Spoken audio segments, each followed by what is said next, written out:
हम सबने सुना है कि भगवान शिव ध्यान में लीन रहते हैं, लेकिन क्या आपने कभी सोचा है कि उनका ध्यान भंग करने वाली पहली शक्ति कौन थी? ये कथा जुड़ी है उत्तराखंड की ही एक और रहस्यमयी जगह कालागढ़ की अदृश्य गुफा से, जिसे स्थानीय लोग शिव नाभि गुहा कहते हैं। कहानी उस समय की है जब सृष्टि नई बनी थी। देवताओं को भय था कि शिव जी यदि अनंत काल तक समाधि में चले गए तो सृष्टि का संतुलन बिगड़ जाएगा।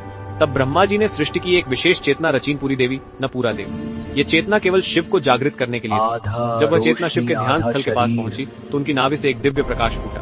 उसी प्रकाश से एक मानव रूप प्रकट हुआ, शांत, तेजस्वी और मौन। लेकिन समस्या यह थी कि उस चेतना का शरीर तो था, पर आत्मा नहीं। वह केवल एक माध्यम था।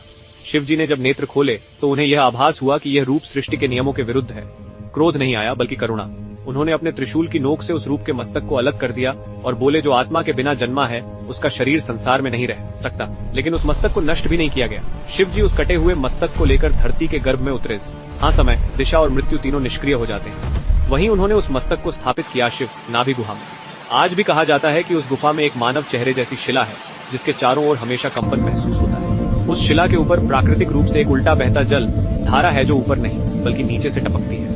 वैज्ञानिक आज तक नहीं समझ पाए कि पानी ऊपर की ओर कैसे बहता है। गुफा के भीतर एक पत्थर ऐसा है जो सांस लेने जैसा कंपन करता है।